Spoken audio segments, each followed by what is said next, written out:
When you think of Argentina, what comes to mind? Tango, steak, Messi, the beautiful landscapes of Patagonia?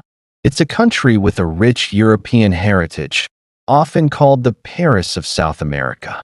But what if I told you there's a huge, vital part of Argentina's history that has been almost completely erased from this popular image? A story that's waiting to be rediscovered. Let's turn back the clock to the late 18th and early 19th centuries. At this time, a shocking one-third of Argentina's population was black. Yes, you heard that right, one-third. Most were brought over as enslaved people, forced to work in cities like Buenos Aires. They were laborers, domestic servants, artisans, and street vendors. Their influence was everywhere, deeply woven into the fabric of the city's life. In fact, some historians argue that the iconic Argentine tango has deep roots in the African drumming and dance traditions that thrived in the black communities of Buenos Aires. Think about that for a second. One of the most famous symbols of Argentine culture might have its origins in a history that has been largely forgotten. So, the big question is, what happened? How did a country with such a significant black population become the nation we see today, where the Afro-Argentinian community is often invisible? Well, the answer isn't simple, and it's a story of war, disease, and a deliberate national project of erasure. First, let's talk about the wars. During the wars for independence and later conflicts like the devastating Paraguayan War in the 1860s, Afro-Argentinian men were disproportionately sent to the front lines.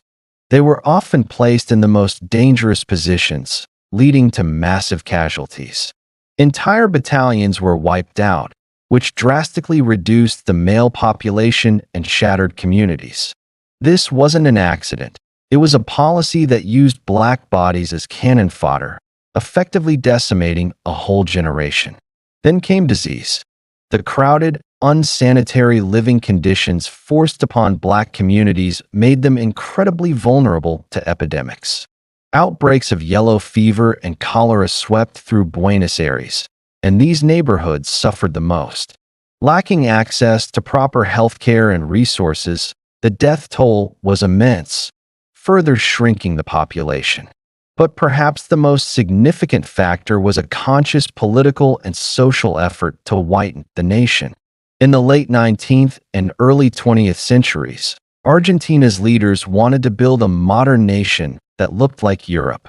They actively encouraged massive waves of immigration from countries like Italy and Spain.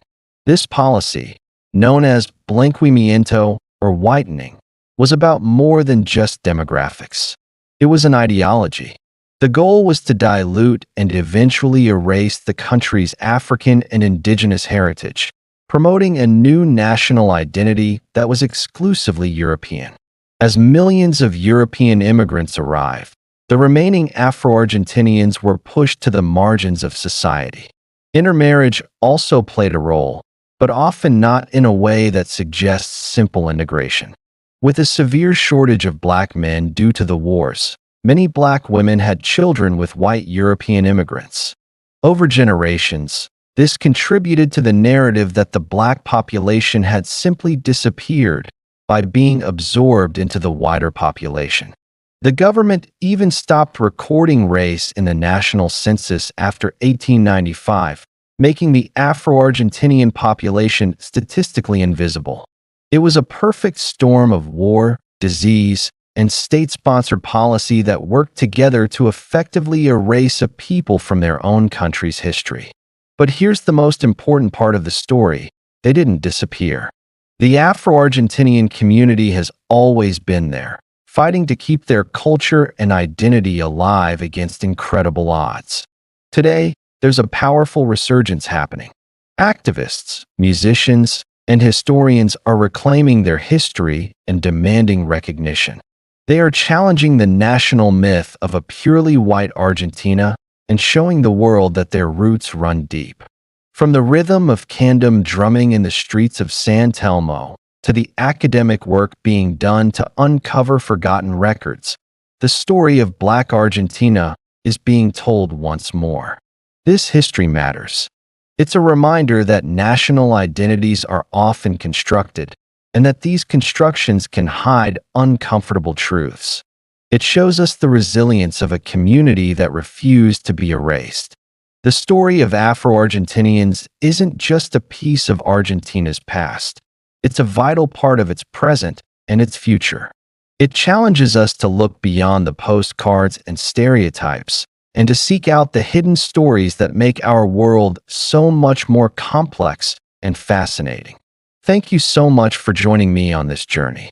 If you found this story as powerful as I do, please hit that like button and subscribe for more hidden histories from around the world. Let me know your thoughts in the comments below. See you next time.